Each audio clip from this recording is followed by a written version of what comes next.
Саламатсыздар ма, құрметті әріптестер? Заманауи мұғалім YouTube арнасына қош келдіңіздер. Бүгін мен сіздерге осындай интеллектуалды ойынды көрсетемін. Бұл ойынның атауы білгірлер додасы деп аталады. Бұл жерде 13 осындай сыйлық бар. Әрқайсы сыйлықта сұрақтары болады. Енді осыны ашып көрсетейін. Бұл интернетсіз істейді.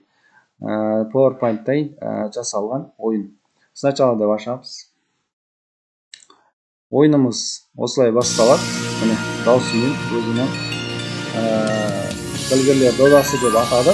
Енді бұның атауын өзгертуге де болады. Ешқандай не емес, проблема емес. Өзгертіп өзіңіздің жаңағы сыныптан тыс шараңыздың атауын жазып қоюға болады мына жерге. Енді бұл сайыс түрінде мысалы ойнатқан кезде бастауға басамыз. И осылай басталады. Бұл жерде кез келген бір енді таңдайды. Мысалы 8 таңдайық. 8 таңдайтын болсақ, осылай шығады. Енді бұл жерде ашу деген батырмаға басылады. Ашқан кезде мына жерде сұрақ шығады. Бұл жерге сұрақ жазуға болады, я болмаса сурет қоюға болады. Яғни сол кім деген сияқты, мына суретке кім деген сияқты солай. Одан кейін тексеруге басқан кезде мына жерден жауап шығатын болады. Басты бетке басатын болсақ, мынау жоғалып отырады таңдалған нелер, ұяшықтар былайша айтқанда. Барлығы осылай міне жасап тұр, ешқандай проблема жоқ. Мына жерде сұрақ жазылып, жауап жазылады. Оны қазір тағы да көрсетемін. Міне барлығы ашылады. Істеп тұр. Басты. Соңында ойынды аяқтау деп аяқтаймыз. Енді былай көрсете салайын, міне барлығыны қойылған. Жаңа айтқанымдай, қалай істейміз мысалы. Сұрағын жазасыздар мына жерге, міне тұр. Ешқандай қиын емес, өшіріп жаза саласыздар сұрағын. Сосын сурет қою керек болса, мына жерге сурет қоясыздар.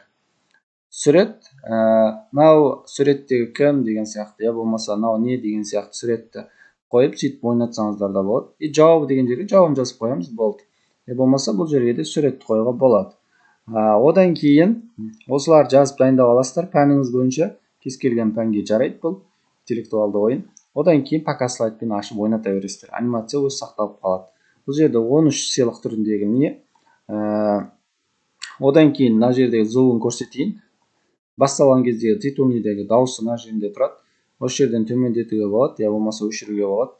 Ал фондағы дауысы мына жерде тұрады. Бұны да дәл осы жерден өшіріп и не алуға болады. Бірінші, екінші слайдтар. Енді бұл жердегі шаблон, жаңа айтқанымдай, өзгертуге келеді, ешқандай проблема емес, интернетсіз істейді. Осы ойын керек болса маған хабарласыңыздар. Назарларыңызға рахмет.